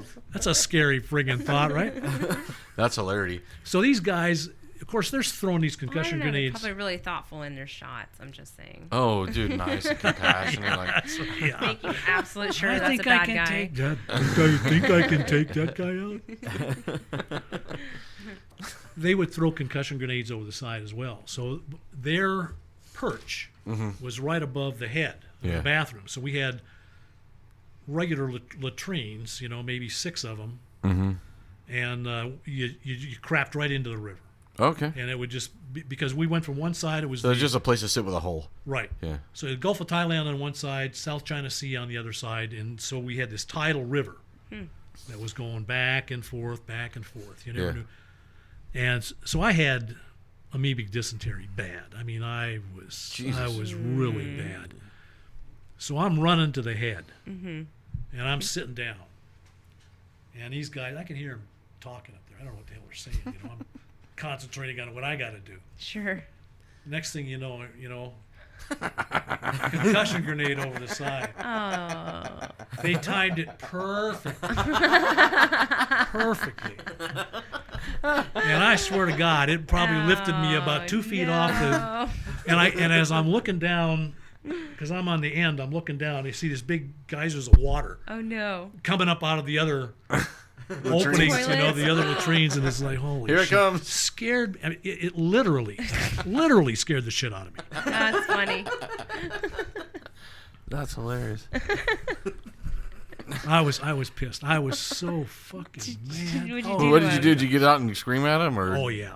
Oh yeah. And of course, I'm the corner. They got to come to me. if they You know, they want to live? If they want to live, or if they want Dexamil to stay awake, they want other stuff. So Oh, I see. You're the drug dealer, is what you're yeah, saying. that's Okay. exactly right. So they want to stay awake on watch, So they said, Doc, I need something to stay awake after this. So I said, okay. So I would give them. I would take out the Dexamil, and it was a spanule. It was a typical gelatin capsule. Unscrew it, dump all the shit out. Save it for myself. And then I'd stuff them with Dukalax. Oh,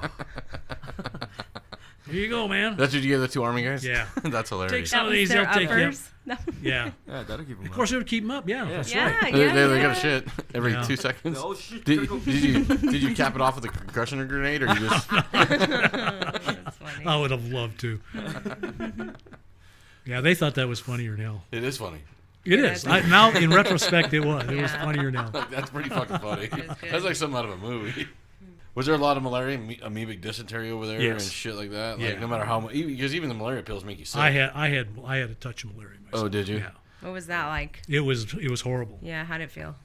I mean, you're sicker than a dog. You get the chills, the sweats, and then you clear up, feel good, and it's all about the life cycle of the parasite itself. Yeah. Because they release all their, I think they call them oocysts or whatever the hell it was. I learned about this shit after I got After off. you had Got it, it. yeah. And that's what causes the fever. Oh, Your your body's reacting and trying to get rid Right. of it. Yeah. Yeah. Huh. But dysentery was bad. Crotch rot. Jesus. Oh, I bet. Fungus and oh my God. Honest to God, one of the best things. Nobody wore skivvies. Mm-hmm. You just didn't wear them because that was just tightening it up and constricting things and Sure. and so we Breeding place for bacteria exactly too. Yeah. we just didn't wear it. Yeah. And it took me probably 15 years after I got back from Vietnam before I started Wearing skivvies again. Yeah. I I'll bet. couldn't wear them. Wow. So, yeah. So that So was anyway, that was my first tour. Do you still call them skivvies? Yeah. Okay, just curious. in your second tour. Where was that at? I was in Okinawa, Mm-hmm. and that was during the fall of Saigon. Oh wow. So, I thought I was done with all that shit. Mm-hmm. And you talked about being angry. Yeah. And, I didn't, I felt that somewhat during my first tour and did some things because of that anger that I probably will regret for the rest of my life. Sure. But when I went back the second time, it was like, fucking A, let me at them sons of bitches. Yeah, that's the way it goes. And man. it wasn't, I didn't see any of actual action in country, but we got put on a civilian ship and we were picking up refugees. leaving Saigon. Leaving Saigon. Mm-hmm. How was that? That was a real trip. And they had, I really felt sorry for them. Yeah. I mean, they were leaving with, some of them had nothing. Why did they leave? Because they were for the government that was being overthrown? Yeah. And so they had to go or they were going to be assassinated? Is that what was going on? Yeah, or go to a re-indoctrination camp or whatever it would be. So That sounds shitty. Oh yeah, The word re-indoctrination camp? Yeah. Holy fuck, that sounds scary as and hell. that was pretty common after the fact. I mean, that's I'll what bet. they did. Yeah. So some of them worked for the American government. We had one lady that came on board. She worked for the embassy, and they say that they destroyed all the money, all that crap. Bullshit. Wait, I don't know this. At the embassy, Oh, okay. they had cash. Yeah. I got paid in cash. When I was in Vietnam my first time, I got paid in cash. Everybody else got these funny military payment certificates, funny money they used to call it, Wait, how'd you end up with cash? because we got paid off an LST, offshore. That was the closest thing. So they're out in the Blue Water Navy. Right. They would fly a dispersing clerk With cash. with money. cash, and he would give us $20 bills. I got direct deposit. Yeah, they didn't even have that shit.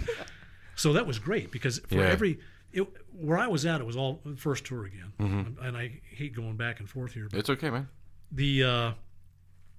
I was sent down there, and I'm still pissed about this. But I got into Vietnam and I went to a place called Ben Thuy. It was a big base. That's where the Army Hospital was. I was telling you about. Naval Support Activity Ben Thuy. In the rear with the gear, Liberty. Go out drinking, hitting the horse if you want. Or horses. Yeah, whatever. Steam and creams, rubbing tugs. Yeah. So I was there for probably 2 weeks, and they had started this Operation Sea Float way down south. Yeah. Well, one of the guys that I worked with was, that was at the place I had just reported to was supposed to go. Well, the doctor at the place, this guy had like 4 months left. So give it to the fucking new guy. Sure. So that's what happened. So the fucking new guy got it. Wow. They issued me my what they call 782 gear at the time, all your combat gear, and you go down south.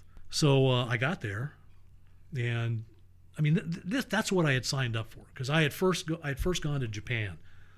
You're just a bedpan handler. Right.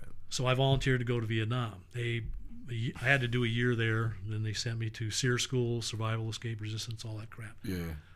So I'm down here, and it was a volunteer. You stayed there for 2 months because it was so intense, and then you go back to wherever you came from. Well, I kept extending and extending and extending until my tour was up. Oh, okay. And the doctor was pissed off. He wanted me back. I said, "You're the fucking guy who sent me down here. Oh, funny. Fuck you. I ain't coming back." Suck it. Yeah. So you stayed there for 2.5 years? No. No. 1 year. 1 year. Just 1 year. Yeah. Okay. But Yeah. each tour would have been technically 2 months. Yes. Right. Yeah. He was supposed to do his 2 months there, and they want go to back. they want to rotate you out so you don't get cynical, you don't get uncompassionate, Right. right? That's what it sounds like to me. Exactly. And then you come back and then you go to you back in the rear of the gear, smoking, drinking with the homies, and then you Yep. go back again. That's right. And the fun shit, it wasn't when you were down there, but for every 2 months that I would extend, I mean, Right. of course, you got these $20 bills. Yeah. So for every 2 months I extended, I got a week up in Saigon. Yeah, we got R&R in Saigon. Yeah. That's nice. So I can take, I'm taking all this American cash Yep. up to Saigon where you can get, Anything you want. anything. And Saigon was a fun city, right? Oh, yeah. Fun It still city. looks fun as fuck to me. Yeah. Yeah. It Yeah, still it looks was fun as hell. I'm amazed, and somebody brought this up a couple weeks ago. I was listening to a show that how forgiving the Vietnam culture is and how forgiving actually Asian cultures in general. Like, Yeah. you can go to Japan, they have no qualm over the Hiroshima bomb, and you go to Vietnam, and they're not like, oh, you fucking American. They just Yeah. give you some rice. Yeah. I'm sure there's some people. I'm sure there that is in still private, say but they're that. super There's nice. I'm sure there is in private. I'm sure there is in just- private, but to our Sure. faces, Yeah. Oh, because I wouldn't be that way. I know that I wouldn't. you'd be polite. Hmm? You'd be polite. Maybe, Yeah, they're just being polite. maybe. Anyway, So, so so after 2 tours of Vietnam, 1 brown water, 1 With the Marines. in the Marines 9th Marine Amphibious Brigade. Brigade. Then what? Went back to Pendleton, Mm-hmm. Camp Pendleton. As a, Well, I finished my tour in Okinawa, then went back to Camp Pendleton. Went to school at night, Pepperdine University. that's a good university. Yeah, it It's is. not bad. Did Yeah. you graduate from there? Yes. Look at you. Yeah. cool. Fancy. Yeah, and from there, you know, of course, I'd go on float. You know, assigned to Yeah. a couple battalions, Marine battalions, and What was the what was the name? What? I'm just thinking about You, something. you tell, No, tell go ahead, us, tell the 'cause story. You're, You can't- you're you- laughing. You're turning You, red. you You're can't turning blush that hard and not tell the story. This I think I was with 1-5, and we got assigned to the USS Juno. I may have told you this story. I don't know. I think it sounds familiar. Got signed to the USS Juno, which is an LPH. It's for a helicopter platform, you know. And so embarked troops, and we were going to Juneau, Alaska. So the USS Juno going to Juneau, Alaska for the bicentennial celebration, Okay. which was cool. Neat. Yeah, you're a part of that. That's neat. Yeah. So and it was a training exercise. We stopped at Montague Island and did our training, you know, and warfare Play games, shit, you things. know, and yeah. and then went into Juneau, and for the 4th of July, and it was just raucous. It was crazy. You guys just destroyed Juno, Well, I don't know whether I got destroyed by Juneau. or Oh, yeah. what happened? Well, it's I was at a bar, of course, and there were fights all over the place. But this is like out of the old West. Oh, You know, great. I mean, That's the awesome. sawdust on the floor. Wow. Oh, cool. I could see. So this is 1976. This is 1976, and I was a first class. We had to go out in uniform. Yeah. You know, rah. So I'm sitting at the bar, and I'm pretty well handled. But it was like this. You could see off in the distance tables turning over and bottles and shit flying. It got closer and closer and closer Just the to my fights going. bloodshot eyes, you know. And it's, holy shit! It's right on top of me, you know. I mean, everybody's swinging, and I was hammered. I bet I got punched 15 times Oh my before gosh. I realized I was you're in in a a bar fight. That's great. And the guy who hit me, I'm the one who got hauled off. The cops Yeah. came in, of course, and they hauled me off. Oh, of course, yeah. Took me back down to the pier. I was going Right. to catch the Liberty Launch off the ship. And their mistake was just leaving me there by myself. 'Cause, Right. you know, they had cabbies out there dropping off other sailors, you know, go back to ship. I just jumped into the Got on the cab, cab. Way back went to the right bar. back to the bar, you know. My man. Monster. So you were in the Navy. Crazy. You were in the Navy for how long? Did you say? 25. 25 years. Wow. So you had known that's what you wanted to do. Yeah. What was your rank when you got out? Chief Petty Officer, E7. E7. Yeah. Damn it! Look at you. I should have been E89, but they wanted to send me back to sea, and I said no. Now you were done with. Done it. Not going to do it anymore. You didn't like being at sea No. ever. I didn't mind. I didn't mind the green side. Mm-hmm. You know, with the Seabees. I've been some fabulous places with the Seabees. Right. And What's the neatest place you've been? probably the most exotic was Diego Garcia. Where's that? Where's that? It's in the middle of the Indian Ocean. If you look at a map and you see India, where it comes down to a point, if you go straight south, right out in the middle of the Indian Ocean, that's where Diego Garcia is. And what is there? What is that? It's a communication station is what we built with the Seabees. Interesting. And of course they have ships pull in there now. It's huge now. We were the 2nd battalion that was there, MCB 62. And there was nothing. They were still building the airstrip when we got there. So that was part of our job, was to finish the airstrip. And Yeah. So for those who don't know, the Seabees do everything construction for Right. the Navy, right? yes. Everything. Yeah. So what was this island just a little tiny Oh, guy? yeah. Like the Very. size. So this little tiny island is your favorite place ever? Yeah. What's on it? Was there life on it? Life in the form of donkeys from the previous people who were there. Wow. Sure. Actually, the indigenous population that they moved off. Right. And it used to be a copra plantation. Wow. And it's a horseshoe-shaped atoll with 3 islands that are kind of at the inlet. They used to, the footprint of freedom. That's how they, so they'd sell T-shirts, the footprint of freedom, and they also had, every day is chicken choking day on Diego Garcia. Yeah, it is. Funny. Well, you're in the Navy. Right. Mm. You're choking the chicken. I got that joke. Yeah.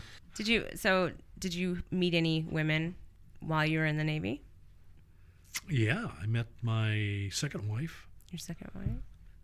What happened to the Charmaine. first wife? She was How'd you? my daughter might hear this, my oldest daughter, but she knows already. We did not get along. We were married for 12 years, my first wife. but While you're in the Navy. Yeah. But, and that's probably one of the things I used to brag that's probably what kept us together, the fact that we were apart for so long. But that's Sure. probably one of the reasons why, we broke up. Because I was gone. I mean, my first 15 years in the Navy, I was gone all the time. Right. Hard to raise a family like Did that. you? Yeah. So you met your first wife while you were in the? No, she was a high school sweetheart. We knew each other. Okay. Yeah, back in high school. Okay. She also went to the same Catholic school as you, No, or out? That no, was the she other went. school that She when went you to a were out. public school. Yeah, Okay. Oh, okay. yeah. So you met her in junior year. Probably even before that. Oh. Yeah, I mean, and I don't even know. To be honest with you, I don't even know how we met Are you still originally. Are you still in touch with her now? Fuck no. So you married There's this lady. a lot of bad So you blood. married this lady for 15 years. Did the military halfway with her. Well, yeah, 12 Okay. years. Huh? You had a kid with her? Yeah, Wendy. Okay. Yeah. That's your daughter. Yep, my oldest daughter. She's. I mean, all my kids turned out great. I'm very, very fortunate in that. But my oldest daughter, she's in her 40s now, and no help from me. I mean, she had a pretty rough childhood being raised by this nutbag that I first married. She managed to pull herself out of it, and she got her own nursing degree. She worked her way Nice. through school, and she's doing great up in Portland right now. So. That's fantastic. It's very cool. So you divorced Yeah, Wendy's mom. yeah, Fast forward a few more years, you're still in the Navy and you met wife number 2. right. Okay. Where'd you meet? Philippines. In the Philippines. Yeah. How did that go down? I had changed career fields in a sense. I was still a corpsman, and but I had transversed. I got technically trained in environmental health, preventive medicine, things like that. So disease control, stuff like that. My wife was a Red Cross volunteer. My wife to be. She was a Red Cross volunteer. Worked in the dental department downstairs. Well, I ran the occupational health clinic. She had to come up for occupational health physicals. I knew her sister, which was a year younger. My roommate was, because I lived Dating. downtown, was dating her, Oh, cool. and he introduced us. She came in for a physical, and it was Love at first sight. kind of. Certainly attraction at first sight. Curiosity at first sight. Yeah. Yeah. So you get married and then move her to the States because she's obviously not a U.S. citizen, right? And No, she was a citizen. oh, she was a citizen. When we got back to the States, they had a special program in the Philippines where if you passed your citizenship test, I mean, so you had to go to school and pass a test, and then go to Guam. That was the closest place that was a U.S. To territory. get the license. So we would go there. Then she had to meet the immigration official. They asked her questions to see whether she, could pass the, was worthy of being a U.S. citizen. Can She you pass passed. the American test? Yeah. They naturalized her. We went back to the Philippines. I finished my tour. Here she was, a naturalized citizen now, and we went back to the States. So it was easy to Wow, that's really Yeah. transition no wonder over here. no wonder so many Filipino women came here. That's just cake. Yeah. You got all the servicemen, no problem. Yeah. And And not all of them went through that trouble. To yeah, do yeah, that. yeah. I mean, they waited till they got here to become citizens, or maybe Sure. some of Sure. them have never become citizens. That's So yeah, it was pretty cool, and she was. Well, sorry, I have a Yep. question real quick. Did you deploy any place else real world besides the Vietnam while you were in? Were you in Panama or were you in any of those places? All that time frame was there. Guatemala. In terms of A real world war deployment. Did No. you do any of those things? No. no, Vietnam was it. I went to when I was in Spain. The first Gulf War broke out, and I had a month left. I had a You're like, month. fuck this. I had my orders. My household goods were shipped, Wow. and they called me up and wanted me to go with the Marines to And you're to like, Iraq. To It's like, Iraq? are you shitting me? you're like, Are you nah, shitting me? I'm good on that, man. I got a month left. Fuck off. Fuck off. Sorry. So you guys get out, what, 91?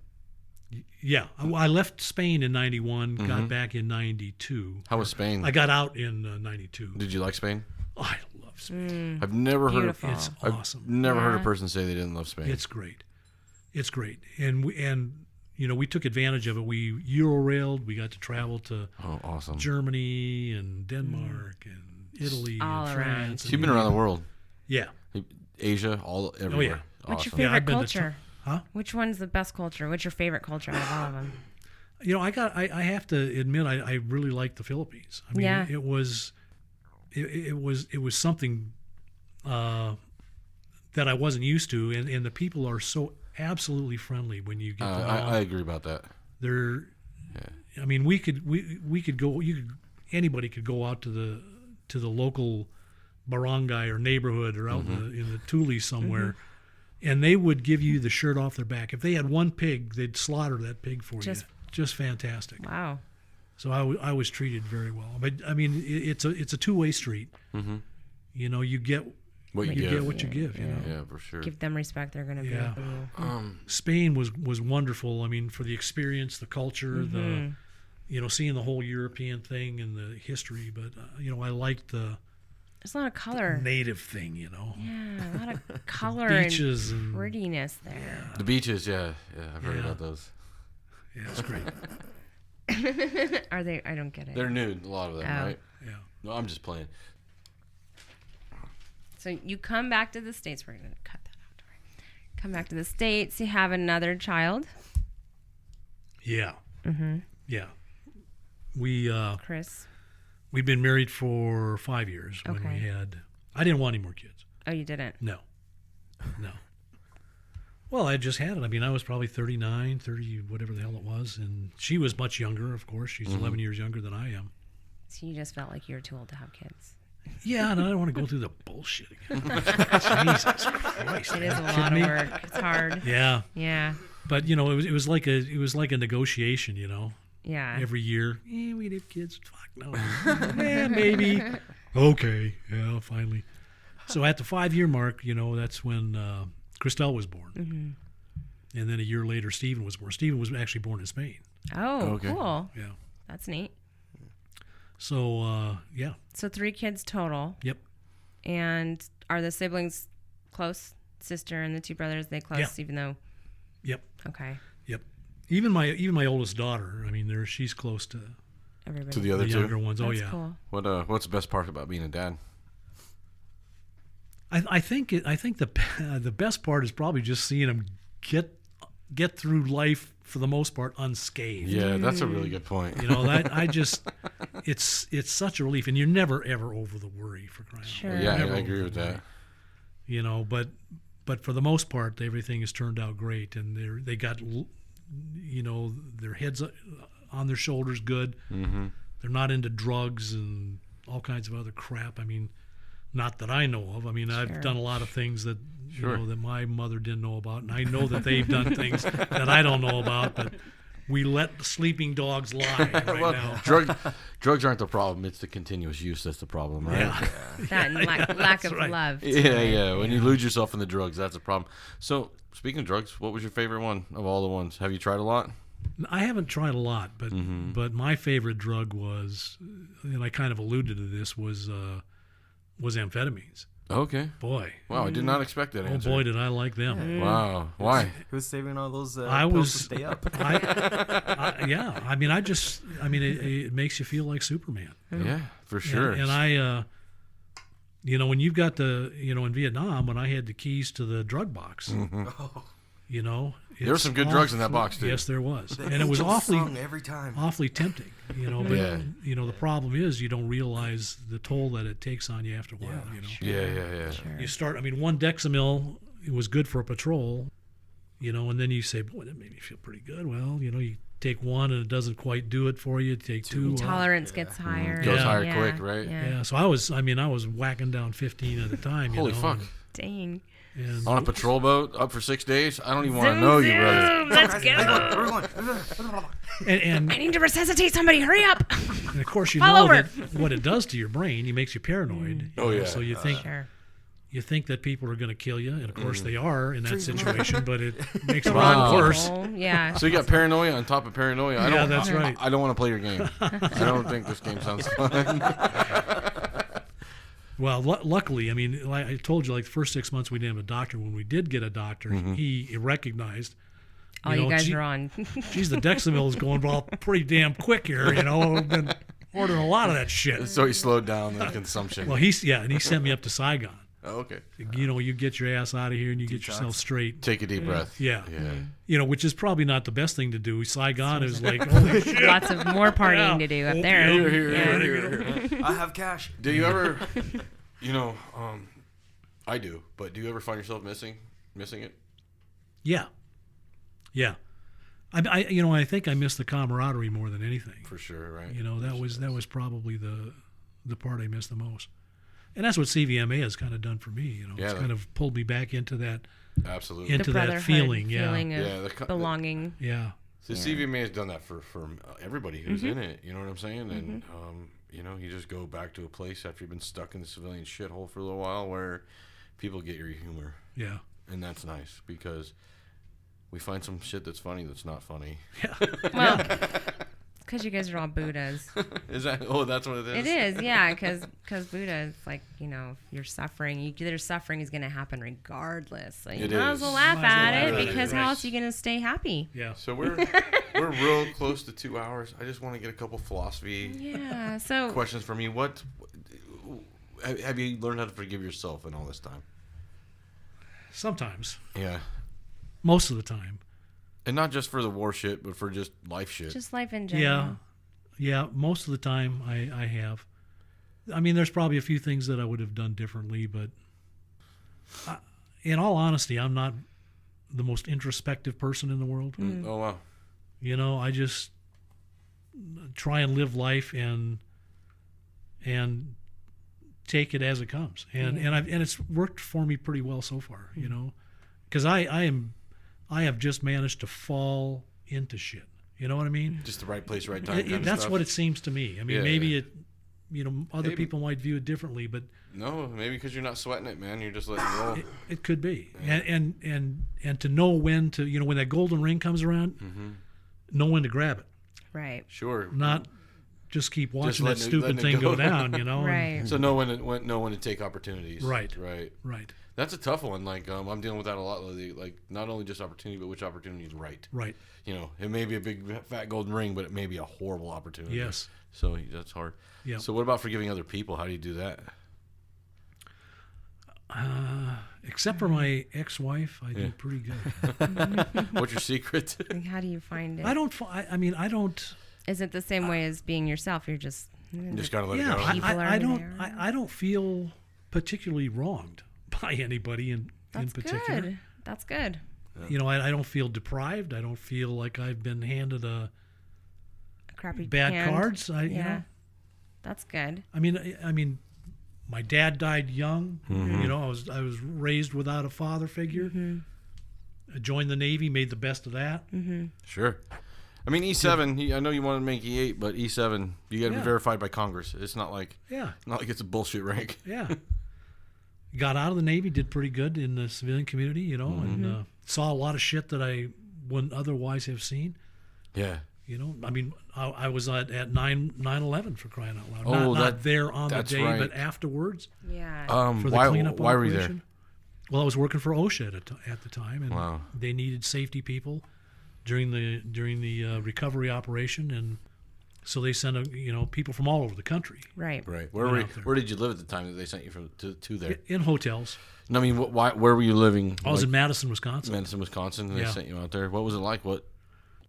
It was life altering, unimaginable. I mean, I don't even know how to describe some of the scenes. I worked the midnight shift when I was on my first time out there, and it was seeing some of these big machines working. The backhoes, but they had the claws on them, and they were digging down into the Pit. into the rubble. Yeah. That was still smoking. Oh and- yeah. Yeah. They would pull it out, and it was so hot that once it hit the oxygen, it would burst into flames. Get out of here. Honest to So God. concrete and metal would just burst into Yes. flames. That is That's how hot that it so was. unfathomable to me. And just the Unbelievable. utter destruction, and it looked like prehistoric monsters out there at night to me, Oh wow. because you had lights, artificial lights All over the shining place. down, Yeah. and Sure. these machines working and stuff, and it was surreal. Yeah, that's the word I probably would use too. I can imagine standing there and not even being able to put a thought to it. Yeah, So you were there to. What were you specifically doing there? we were was making your sure job? that people that there were no more fatalities With the cleanup crew? other than what happened had because of already the happened, attack. Sure. So people, Yeah. you're making sure people wearing their respirators and making sure Right. that they're taking. Well, how the fuck do you even stay safe in an environment like that? It's damn near impossible. Sure. But surprisingly, I don't think they lost anybody. Really? That's in the good. cleanup crew. Yeah, Well, that that's day. good. Yeah, that day. Yeah. But speaking of respirators, I mean, yeah, we would go try and get people to wear respirators. I mean, how you're walking out on the pile, and these guys, firefighters and police officers, had lost their brothers and sisters. Sure. Yeah.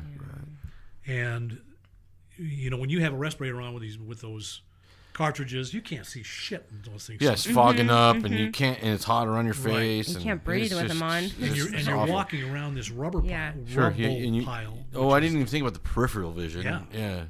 Yeah. So number Super one, dangerous. it's super dangerous, and number two, they were told that it's relatively safe. The air was relatively safe. Well, we know now. No, that it wasn't. That's a bunch That's a of lot of bullshit. chalk in the air. And there's no Yeah. way it could have been safe, Yeah. just on common sense. But at what point does at what point does your safety gear become unsafe because you Exactly. you know what I mean? Yeah.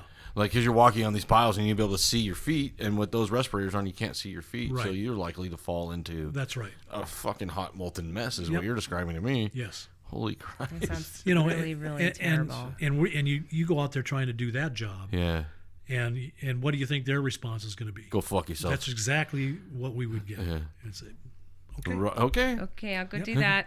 Can you sign here? Carry on. Can you sign here saying that I told you?